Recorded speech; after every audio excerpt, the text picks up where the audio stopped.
I still remember the sound of gravel crunching under the tires, like the world was chewing something bitter. I was halfway through changing the oil in my old truck when I heard her voice, sharp and smug, slicing through the August heat like a blade. "Sign these divorce papers and leave now." There she stood, Chelsea, my wife of 12 years, dressed like she was going to a club, not a courthouse. Skin-tight jeans, sunglasses too big for her smug face, and heels clicking like gunshots on the driveway. Behind her stood a young guy, couldn't have been older than 26. He looked like a knockoff Instagram model, muscles too new, beard too clean, shirt too small, and holding his hand, a kid, a little boy, couldn't have been older than 4. I wiped my hands with a rag, not because they were dirty, but because I needed something to keep me from punching a wall. "What the hell is this, Chelsea?" She tossed the folder onto the hood of my truck, lips curled in that smug little smirk I used to think was sexy. Now it just looked evil. "It's what it looks like, Hunter. I've moved on. We're done." Then she turned to the boy, her eyes softened. "Go wait in the car with Uncle Blake, baby." Uncle Blake? Seriously? That's when my daughter, Emily, stepped out of the house. 16, smart as hell, and tougher than both of us combined. She must have heard the commotion. Her face twisted when she saw Chelsea and her new boy toy. "Mom, are you insane? What are you doing?" Chelsea rolled her eyes. "Don't start with me, Emily. This is between me and your father." But Emily wasn't having it. She marched straight past her mom and pulled a crumpled piece of paper from her hoodie. Her hand was shaking. "You really don't know, do you?" Chelsea narrowed her eyes. "Know what?" Emily shoved the letter into her hand like it was a loaded gun. Chelsea took it. Blake peered over her shoulder. And then, just like that, the color drained from both of their faces. Pale, like corpses. "Emily, where did you get this?" Chelsea's voice cracked. That confident, bitchy tone she walked in with? Gone. Dead. Emily didn't answer. She just looked at me. Her eyes welled up, and her voice broke in a whisper. "Dad, you need to read it too." But I didn't reach for the letter. Couldn't. My hands were clenched. My jaw locked. My world was already spinning before I even knew what the hell was going on. That was the moment I realized. This wasn't just a messy breakup. It wasn't just some affair. This was something deeper, something rotten. And I wasn't sure I wanted to know that. I didn't sleep that night. Not a second. I sat at the kitchen table, that damn letter in front of me, still unopened. Just a folded piece of paper that suddenly had the weight of a coffin lid. Emily had gone to her room after Chelsea and her boy toy screeched off in their brand new white SUV. Probably paid for with my money. I stared at the wood grain of the table for hours, my fists clenched tight around a beer I never drank. Finally, sometime around 3 a.m., I unfolded it. It was a letter from Blake's ex. Her name was Megan. Neat handwriting like a schoolteacher. You could tell she tried to keep it calm, but the anger bled through every line. She wrote it to Emily, not to me. My daughter had apparently reached out when she started noticing things didn't add up. What 16-year-old does that? Mine, I guess. The letter read like a damn soap opera. "Emily, I don't know how to say this gently, but your mother has been seeing Blake for over 4 years. He was with me when it started. He left me and our son for her, but she never told him the truth. That kid? That's not Blake's nephew. That's his son. Your mom convinced him to keep it quiet so it wouldn't ruin your family. Couldn't breathe. For years. For goddamn years. That meant she started sleeping with this idiot while we were still celebrating our 10th anniversary. While we were going to family barbecues. While we were decorating our daughter's bedroom. I kept reading. I found out because Blake left his phone open one night when he came to pick up our son. There were texts, photos, hotel receipts. She told him you were emotionally distant, that you stopped being a man, that you wouldn't touch her anymore. Funny how she never mentioned it was her who started sleeping on the couch. She lied to both of you. There it was, the final twist of the knife. It wasn't just the betrayal. It was the performance. The way Chelsea cried to her friends about how I had changed, how I had grown cold. I thought I was losing my mind. I blamed myself for years. And the whole time, she was lying with a smile on her face and a hand down someone else's pants. I sat back in the chair and laughed. Not a funny laugh. The kind you let out when something inside snaps. It echoed through the kitchen like a curse. Then Emily came down the stairs. She looked like she hadn't slept either. Hoodie over her pajamas, bare feet. She sat down across from me. No words, just silence. The kind that hurts more than screaming. I slid the letter toward her. I read it. She nodded. "I'm sorry, Dad." "No," I said. "I'm sorry. I should have seen it. I should have known." Emily looked at me then, eyes red but full of fire. "You trusted her. That's not a weakness." I wanted to believe that. I did. But something in me felt broken. Like I'd been living in someone else's house, someone else's life, for the last 4 years. Prop in a play I didn't know I was in. Then she asked me the question I'd been avoiding since Chelsea showed up on our lawn like the damn queen of betrayal. "What are you going to do?" I stared at the ceiling. The fan spun slowly, mockingly. I didn't have an answer. Not yet. But I knew one thing. I was done playing the fool. Chelsea thought she could waltz in, wave some papers, and erase me. She had no idea what was coming next. The next morning, I didn't shave, didn't shower, didn't dress up in any symbolic "I'm a man now" outfit. No, I went exactly as I was. Worn jeans, boots dusty from yesterday's oil change, and the same flannel I'd fallen asleep in at the kitchen table. Because this wasn't about looks. This was about truth. And Chelsea was about to choke on it. I knew where to find her. At her sister's place across town, where she'd holed up since dropping the divorce bomb. She thought I'd go quietly. Thought I'd sign the papers, disappear, let her live her little fantasy life with her abs and hair gel boyfriend and the kid she swore wasn't his. Not today. When I pulled up, her sister Tara opened the door, eyes wide. "Hunter, you probably shouldn't." "I'm not here to cause a scene," I said, pushing past her. "But I damn well am going to end one." Chelsea was in the kitchen, sipping coffee like she hadn't just set fire to the life we built. Wearing a robe. My robe, actually. Like she still had a right to it. She looked up, surprised, but not scared. Arrogant, like she still held all the cards. "Well, that was fast," she smirked.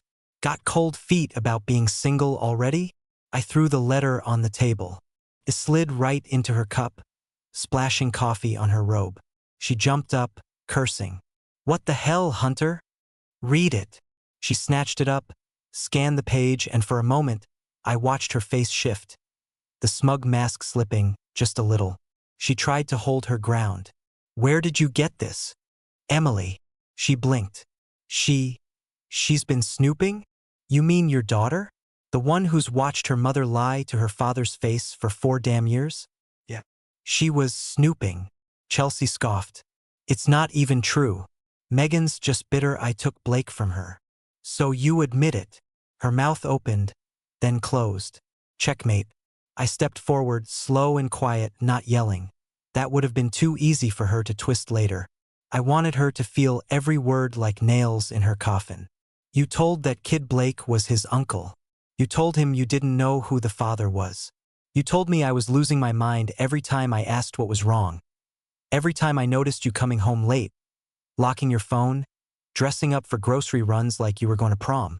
She folded her arms. "Don't turn this into some pity party. You stopped being a man a long time ago, Hunter. All you ever did was fix your truck, drink beer, and pretend you were still 20. I actually laughed. Right? And what were you doing?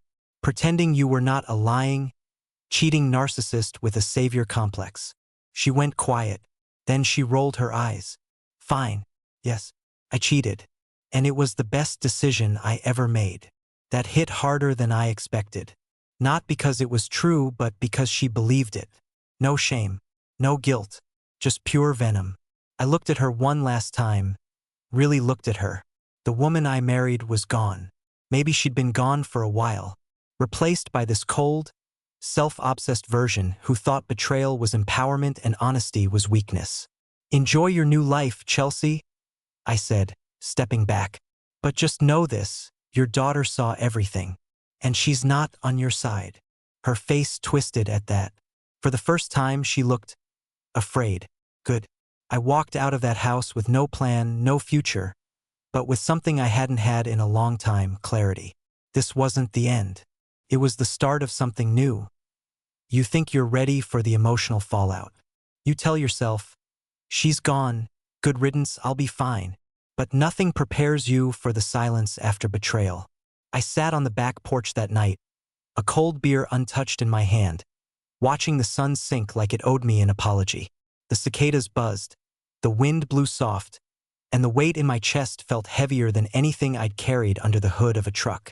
I'd faced hard days before. Lost jobs, buried my old man, even watched my best friend go off to war and never come back. But none of that came close to the feeling of knowing the woman you gave your life to. 12 years, a house, a child, had spent 4 of those years stabbing you in the back and smiling to your face. And not just that, she turned it into a game. Made me think I was the one falling short. Every late dinner I made while she was out with the girls. Every night I slept on the couch because she was too tired. Every little comment that chipped away at my confidence. Maybe if you tried harder. You've let yourself go. Blake listens to me. It all made sense now. She was building a world where I was the villain, so she could play the victim when the truth came out. That's the part that stuck in my chest like a damn nail, the performance. How she cried to her friends. How she guilt-tripped Emily for being closer to me. How she made me question myself until I almost believed her story. Almost. But I wasn't alone. Emily sat beside me, knees pulled to her chest, staring out into the dark with that same stormy look in her eyes. We hadn't spoken much since the confrontation. Not because we didn't want to, because we didn't know where to start. I don't get how she did it, she finally said. I shook my head. Neither do I. She lied to both of us. She lied to herself too, I added. That's the only way people like that survive. They build a story in their head where they're always right, no matter who they hurt. Emily didn't respond. She just leaned her head against my shoulder. For a moment, it felt like maybe something good had survived. Something real. Chelsea might have poisoned the well, but she couldn't take this from me. My daughter, our daughter, still chose to stand with me when everything crumbled. And that meant more than any damn marriage ever could. Later that night, I stood in front of the bathroom mirror. Looked at the man staring back. Tired eyes, unshaven face, lines on my forehead I hadn't noticed before. I'd aged 10 years in 1 week. But there was something else too. A fire. Something steady beneath the wreckage. I wasn't broken, just bent. And hell, metal bent the right way becomes stronger than before. I went into the bedroom Chelsea and I used to share and opened the bottom drawer of the nightstand. Inside was the photo from our wedding. Her in white, me in a cheap rental tux, both of us grinning like fools. I stared at it. Then I tore it in half. Not out of rage that had passed. Not out of sadness I'd already drowned in it. But out of closure. This wasn't my life anymore. It was a chapter. Cautionary tale. A lesson paid in blood and years. And I wasn't going to let it define me. I called my lawyer the next morning. His name was Rick Simmons. Solid guy. Ex-Marine, sharp mind, zero tolerance for bullshit. The kind of man who didn't flinch at ugly stories. And mine, well, it was getting uglier by the day. I want the divorce on my terms, I told him. There was no hesitation in my voice. No shaking. No doubt. He sighed. Hunter, we both know she's the one who filed first. That gives her a bit of an edge. Then flip the damn edge, I said. I've got evidence. I've got the kid not being Blake's nephew. I've got 4 years of her lying, cheating, and using my home like a hotel while she played house with another man. Use it. Rick paused. Then I heard the scribble of a pen on paper. All right, let's hit back. Finally, a move in my favor. After weeks of being blindsided, gaslit, and slapped around emotionally like some disposable extra in her soap opera life, I was taking the wheel. The next few days were filled with decisions. I packed up her things. Not gently, not bitterly either, just with precision, like clearing out a room after a flood. Anything hers went into boxes labeled Chelsea's mistakes. I even taped them with a red Sharpie. Petty? Maybe, but satisfying. I boxed up photos, jewelry, some lingerie she once wore that I now knew wasn't for me. Tossed it all in like it was contaminated. When I found a receipt from a weekend spa retreat she said was for work stress, I laughed out loud. She'd gone with Blake. Of course. Could have burned it all. Could have thrown her crap out the window and watched the neighborhood dogs piss on it. But I didn't. Why? Because that would have been her move. I wasn't going to become the person she tried to turn me into, bitter, angry, childish. I was moving forward, and part of that meant rebuilding. First thing I did was repaint the bedroom. Gone was the pale pink she chose, softer and more intimate, she once said, while secretly texting another man. I went with dark blue, strong, calm, mine. I replaced the sheets, took down the photos, got rid of that ugly live, laugh, love canvas she hung over the dresser, the one that felt faker than her marriage vows. Then I sat down with Emily. She deserved to know where we stood. I'm not fighting her for custody, I told her. You're old enough to decide who you want to stay with. She looked at me like I'd grown a second head. Seriously? You think I'd choose her after everything? I'm just saying. I choose you, she cut in. I chose you the moment she walked in here acting like this house was hers to tear apart. God, that hit me harder than any lawyer's letter ever could. We hugged. She cried. I didn't. I'd done enough of that. Then we started talking about what we'd keep, what we'd change, what our future looked like. Our future, without her. Rick called me the next week with a grin in his voice. She's trying to backpedal, he said. Says she wants mediation now. That she didn't mean to hurt you. That it all got out of hand. I almost dropped my coffee from laughing. Of course she was. The letter had scorched her little fantasy bubble. Megan's truth hit like napalm. She hadn't expected Emily to find it. Hadn't expected me to fight back. She wants mediation? I said. Fine. But tell her I'm not giving up the house. Not 1 cent for her and that boy toy. And if she pushes, I'll drag everything into court. The kid, the affair, the receipts. All of it. Rick chuckled. That's the Hunter I remember. No, I thought. This isn't the old me. This is the version of me that survived a war he didn't know he was in. And came out meaner, smarter, and ready for whatever came next. I should have known she wouldn't go down without one last dirty trick. Chelsea had always been that way. Sweet to your face, venom in the shadows. So when Rick called me again, I braced myself before I even answered. She's filing for emergency custody, he said bluntly. I stopped mid-step on my front porch. What? She's claiming the home environment is unstable. Said you're angry, emotionally volatile, and that Emily doesn't feel safe. I almost dropped the phone. Emily chose to stay with me. She's the one who brought the truth out. I know, Rick said. We'll fight it. But this is her power move. Classic scorched earth tactic. She's losing control, so she's trying to set fire to everything on her way down. My blood boiled, not because I was scared we had truth on our side, but because she was willing to throw our daughter into the fire just to save face. That was a whole new level of low even for her. I didn't even wait a full day. I asked Emily if she'd testify. She didn't hesitate. I'll say everything in front of a judge. Every lie.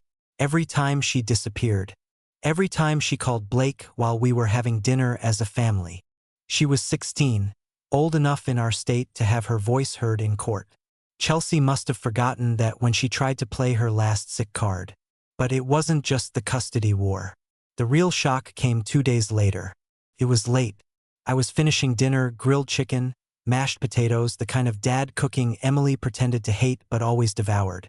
She came downstairs with a look in her eyes that instantly told me something was up.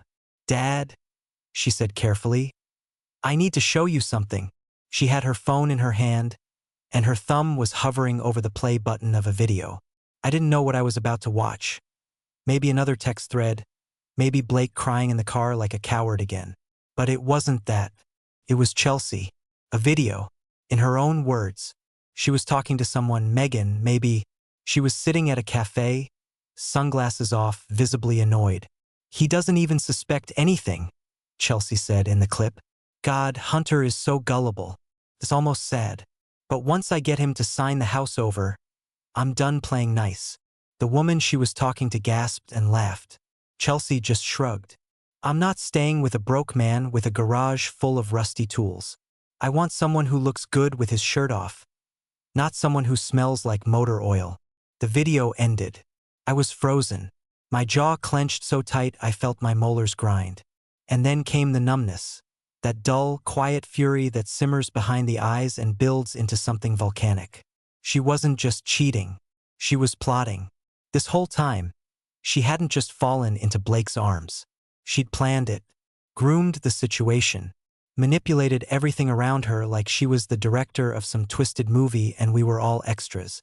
I sent the video to Rick that night. His response was immediate. This is gold. This changes everything. I sat back in my chair, closed my eyes, and felt, for the first time in weeks, like I was finally standing on solid ground. Not because justice had been served yet, but because her mask had fully slipped. She wanted war? She was about to get one. And this time, I wasn't the fool holding the broken pieces. The courthouse smelled like old paper, bleach, and bad memories. I sat there in my best button-up. Not new, but clean, ironed, respectable. My hands were still, my eyes focused. Across from me, Chelsea sat in a navy blue dress that looked expensive, tight-lipped and tense. She kept glancing around, as if expecting some last-minute miracle to sweep in and save her. Blake wasn't with her. Of course he wasn't. Cowards never show up when it matters. Emily sat beside me, calm but stone-faced, her phone in her hand. That video, the one that would crush Chelsea's little empire of lies, was already in our lawyer's hands. Rick had reviewed it twice and called it a tactical nuke. She set herself up, he'd told me that morning. All we have to do is let her talk. The hearing began. Standard procedure first. Names, marriage dates, asset lists, custody requests. Chelsea kept up her act with full commitment. She looked at the judge with wide, moist eyes, voice trembling just the right amount. Your Honor, I never meant to hurt Hunter, she said. But the relationship broke down long ago. I was lonely, and I didn't want our daughter growing up in a house without love. She even dabbed her cheek with a tissue. Could have clapped. Oscar-worthy. Rick stood up with a calm, almost amused smirk. We appreciate the honesty, Mrs. Harper. But before this court makes any final decisions, we'd like to submit new evidence. He handed over a flash drive. The judge took it. A bailiff plugged it in. Chelsea's face paled the moment she saw the screen light up, the thumbnail image of her own face mid-laugh. She knew what was coming, and I'll never forget her reaction as her own voice echoed through the courtroom speakers. He doesn't even suspect anything. God, Hunter is so gullible. It's almost sad.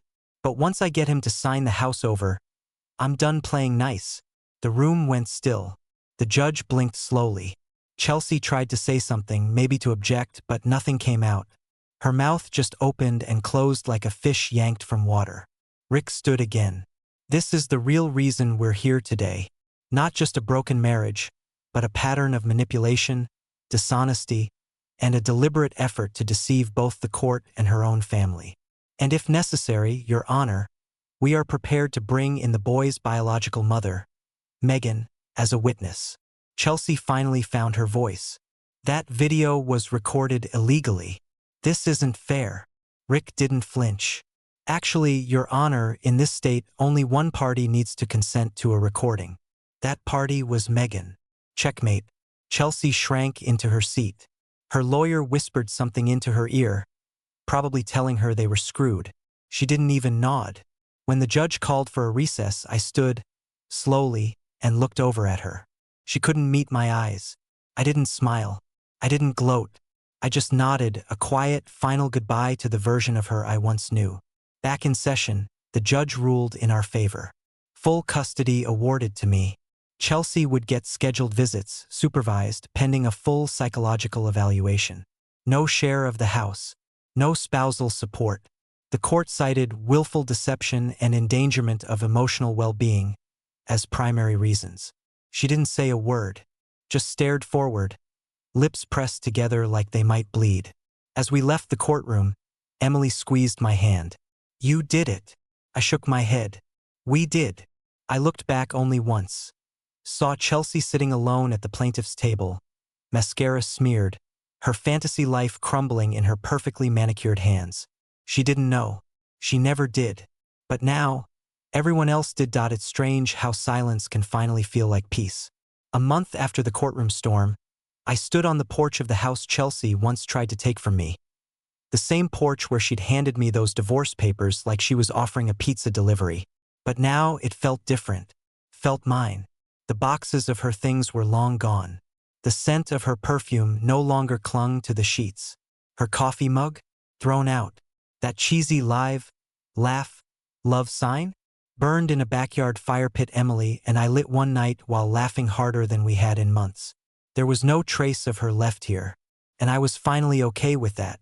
Emily had started smiling again. Real smiles. Not the fake ones kids use when they're trying to protect a parent. She talked more. Ate better. Her grades picked up. And some nights, when the mood was just right, we'd watch old movies and mock the hell out of the cheesy romantic parts. Both of us knowing now what real love doesn't look like. It wasn't her job to heal me. But somehow, being her dad again, clearly helped me heal myself. I still thought about Chelsea sometimes. Not with anger. That part had passed. Not even with sadness. Just awareness. Like remembering a car crash you survived. She had been a storm in my life. And for a long time I thought I was the one who brought the rain. But no, she was the storm. And I had just been standing too close without an umbrella, hoping the lightning wouldn't hit twice. You learn things when someone betrays you. You learn what gaslighting really feels like, the slow erosion of your own reality. You learn that love without loyalty is just theater. And you learn that sometimes the most dangerous person isn't the one who hits you with a lie. It's the one who pretends to love you while doing it. But I also learned this: you don't have to stay broken. Yeah, I was wrecked for a while. The nights were long. The beer tasted like regret. And I questioned every choice I'd ever made. I wondered if I'd ever trust again, or even want to. But that kind of pain either swallows you or reshapes you. And I chose the latter. I started jogging. Not far, just around the block. Emily joined me once. Made fun of how I huffed like an old truck on a cold start. I started fixing things around the house, not just out of necessity, but because it felt good to build again. Something I'd stopped doing in that marriage. I even opened the garage one Saturday and invited a few buddies over to help me restore that classic '68 Mustang I'd been putting off for years. Life started moving again. One night, Emily came out to the porch, sat beside me and said, "I'm glad she's gone." I didn't say anything at first, just nodded. "Do you ever miss her?" she asked. I thought about that, and then honestly I answered, "No. I miss the idea of who I thought she was. But not her." She leaned her head against my shoulder again. "You deserve better." We sat like that for a while. Just quiet. Just right. So here's my advice. For any man reading this, sitting in a house filled with suspicion, gaslighting, or that gut feeling you've been taught to ignore, trust it. And when the truth shows up, don't run from it. Stand in it. You might lose everything you thought you had. But you might also gain something stronger. Clarity, freedom, yourself. As for Chelsea, she lost custody. Her shiny boy toy dumped her once the drama got too real. Megan went after full custody of the little boy, and got it. Chelsea's world collapsed like a bad house of cards. And me? I'm here. Still standing. Still me. Stronger than she ever imagined. Because she didn't know. But now, she damn well does.